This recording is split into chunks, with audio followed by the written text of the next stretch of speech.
Good morning. Welcome to the Unitarian Universalist Fellowship of Manhattan.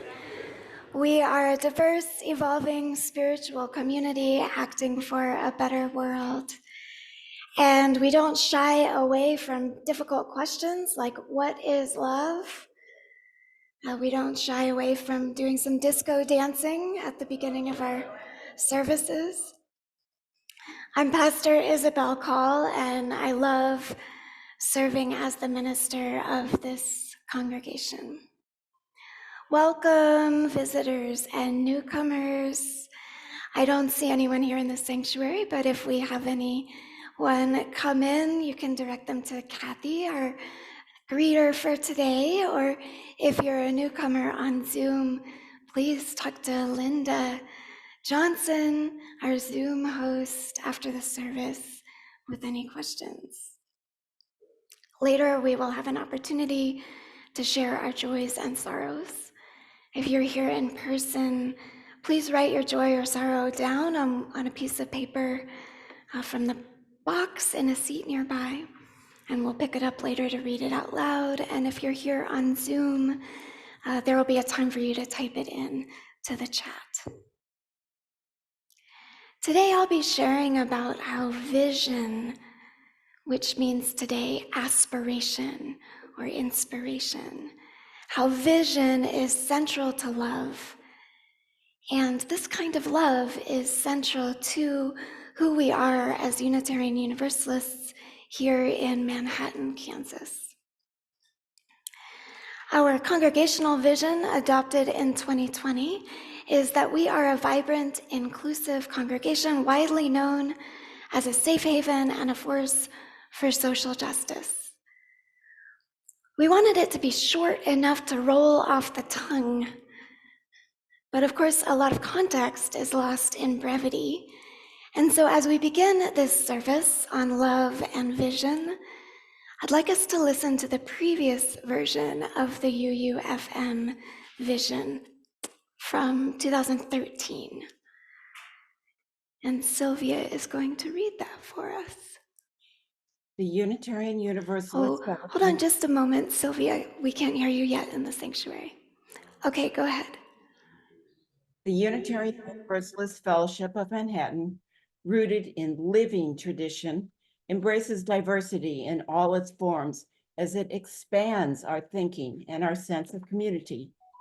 We aspire to be a safe haven for spiritual, intellectual, and emotional growth through honest self-examination, provocative dialogue, enriching experiences, and ever-deepening connections. An incubator for the next generation of UUs, fostering spiritual and ethical exploration, tailored to age and stage, and promoting intergenerational unity. Vibrant, open, and inspirational in what we say and do. A bold model of love, compassion, social action, and justice for ourselves, our society, and our planet. Builders of bridges across faiths and boundaries to honor our shared humanity and common values. A visible beacon of liberal religious messages of hope and meaning in our local community. May it be so. Thank you, Sylvia. Though we don't say this vision every Sunday, and we are there in all respects, I'm proud to say that it feels very much like us. So we'll be returning to that later. Each Sunday, we take time to acknowledge the ancestors of this place, their descendants everywhere, and the wisdom of Indigenous communities throughout the world. And today we will hear part of the vision of the Onondaga Nation. From Robin Wall Kimmerer, I have learned that the Onondaga Lake, in what is now known as New York State, is where the oldest living democracy was born. On its banks, a man called the Peacemaker, quote, gathered together the leaders of all 5 Haudenosaunee nations and joined them with one mind. The nations agreed to bury the hatchet and live by the great law of peace, which sets out right relations among people and the natural world. And this was after years of conflict. They came to this agreement. Now, colonization has attacked Haudenosaunee sovereignty, and this violence is reflected, it's visible in the terrible health of the Onondaga Lake. On the shores near what is now known as Syracuse, there are no fewer than 9 Superfund sites. And yet the Onondaga people continue to live there under that great law, and they have never surrendered their traditional government. They retain and defend legal and spiritual rights to care for the lake and the land. Their 2010 vision for a clean Onondaga Lake includes not only actions they commit to, but nuggets of scientific wisdom and images of what they know is possible. And so I will read a very abridged version of that vision now. We will ensure that the lake is clean enough to drink the water and eat the fish. We will strengthen our culture and begin healing. On this, we agree. The land will no longer be smothered by acres upon acres of waste. On this, we agree. The creek will flow through the Onondaga Nation to Onondaga Lake with clear waters once again. On this, we agree. Native fish will return and thrive. The fish will be safe to eat in quantities that sustain life and the Onondaga Lifeway. On this, we agree. The vision continues. Medicinal plants, animals, trees, birds are named and honored. The thunderers, the 4 winds, the sun.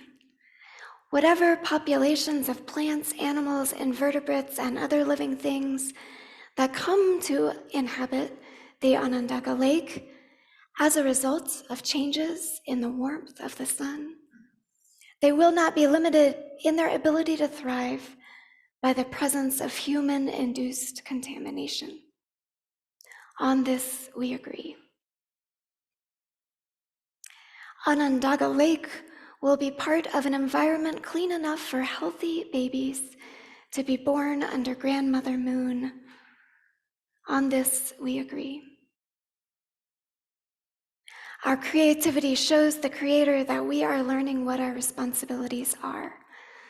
We don't show responsibility by ignoring errors. We must be innovative. We will bring our best minds to correcting and restoring Onondaga Lake. On this, we agree.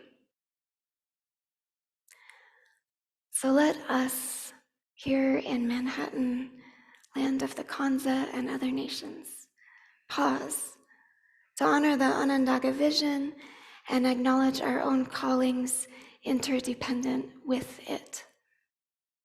As Unitarian Universalists, we have a vision that there is more love somewhere. There is more hope somewhere. Reverend Dr. Sophia Betancourt, the president of our National Association of Congregations, says, hope is a spiritual discipline, not a mood. Love, too, end quote. Love, too, is a spiritual discipline, a practice, not a mood, not a mere feeling.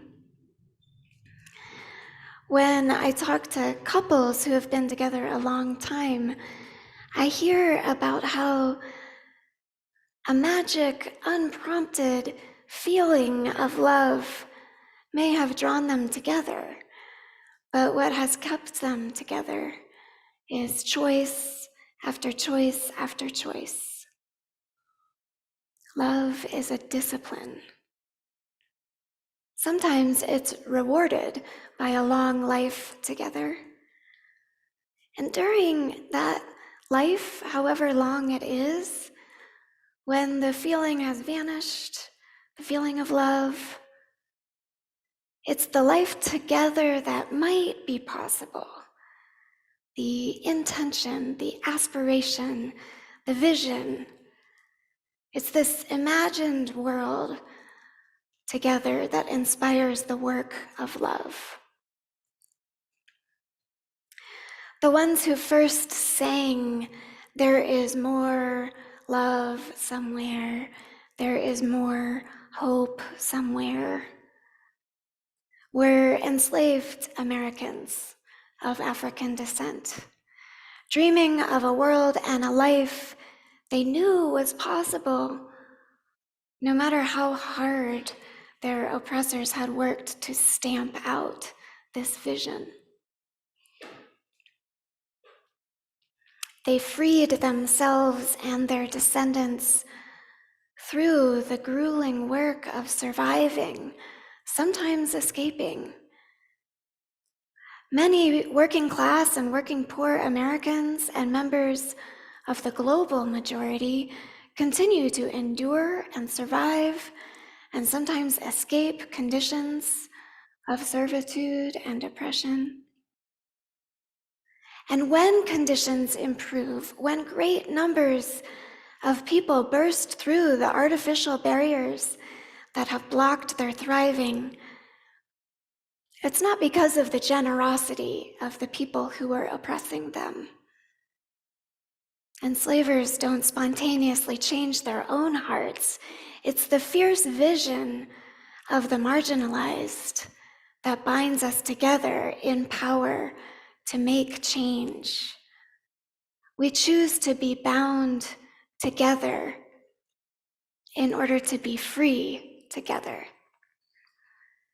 That's liberating love.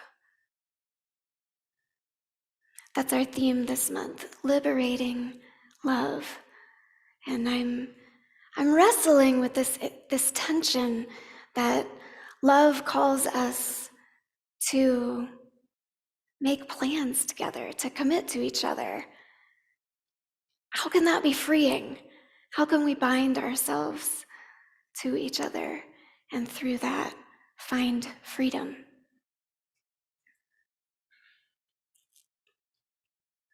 The Reverend Dr. Martin Luther King Jr., whose birthday we will celebrate in 8 days, preached love nonstop. His liberating love had the Greek word agape.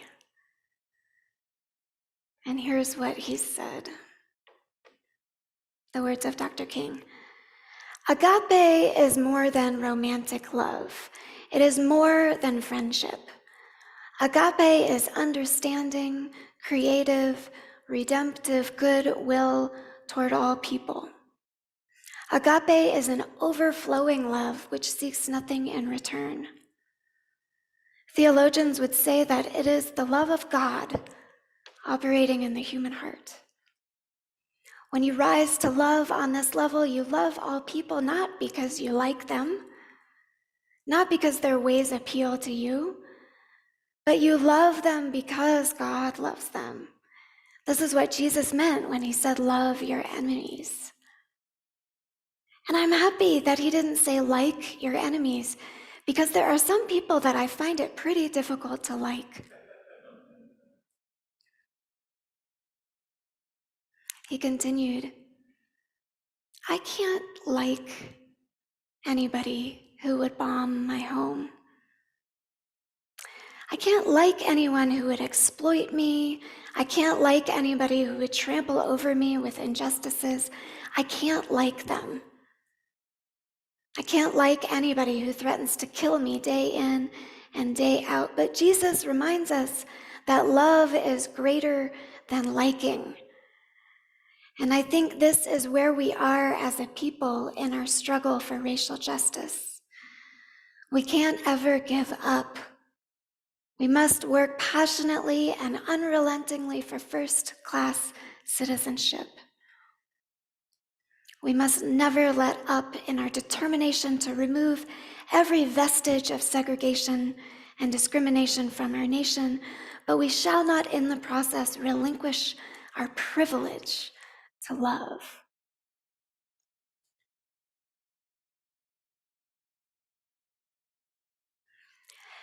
As Unitarian Universalists, we don't use God as an explanation for why we believe we should love everyone. Many of us don't feel that as the reason we love. We do not necessarily strive to love everyone in order to be like God or like Jesus. We do it, basically, because we know it's the right thing to do. And many of us have invested much of our lives in understanding why it's the right thing to do. What a mystery. How is it that we know? But we do. Many of us have convinced ourselves intellectually to love others. We might not even call it love. We might not use that word, since love is commonly understood as a feeling word rather than an action word. And we are a people of action. But whatever we call it, we recognize the humanity of all, and we reject hate, even toward those who hate us. It is said that Martin Luther and Coretta Scott King attended a Unitarian church for some time. They did not end up bringing their leadership into our movement, but thankfully Unitarians and Unitarian Universalists followed them into the civil rights movement. While we may not comfortably share God language, the UU movement and the civil rights movement share a vision. And what do I mean by vision? One of my teachers on this is the conservative African-American economist Thomas Sowell. He says, visions are like maps that guide us through the tangle of bewildering complexities that is reality.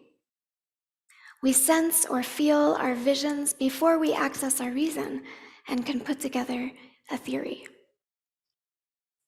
Sowell is careful to warn us about the dangers of vision, since it's easy to confuse our vision with reality. But today I'm focused on how we need our visions in order to make choices about what to believe and how to act. We need them in order to remember how to love, especially when things are hard. The morning after the 2016 election results came in, I woke up heartbroken.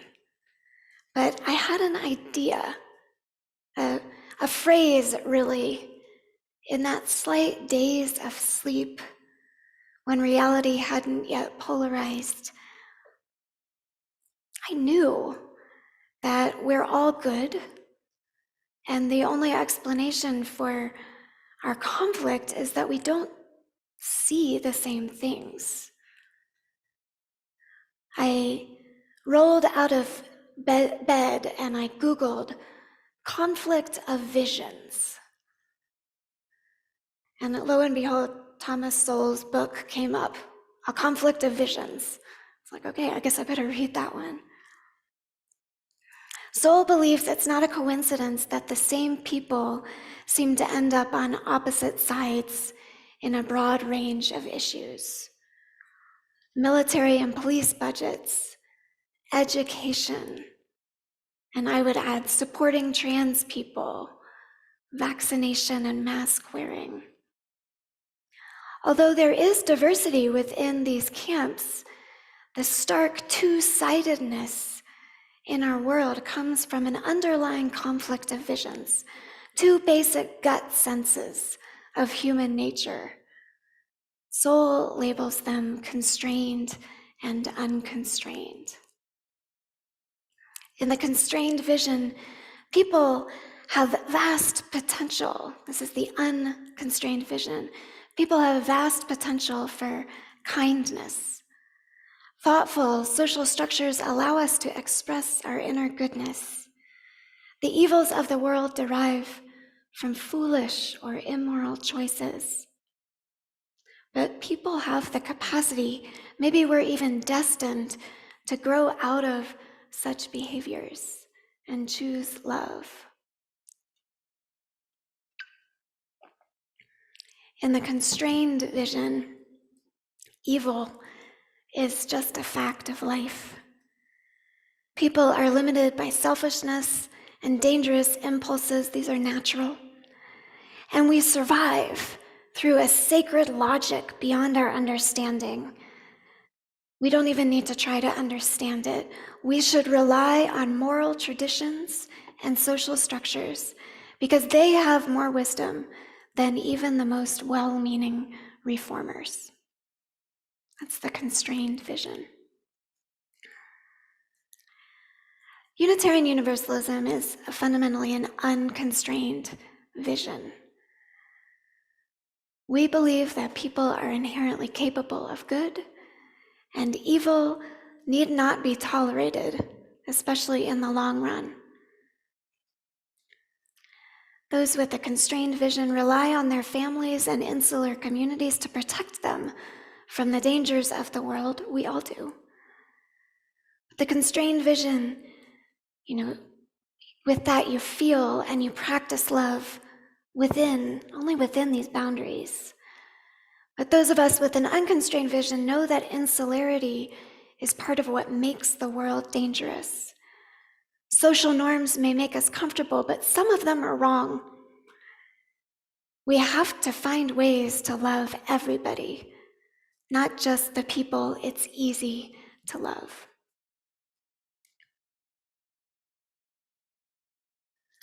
Given that we don't always feel love toward everyone, but we are nonetheless committed to the work of loving them,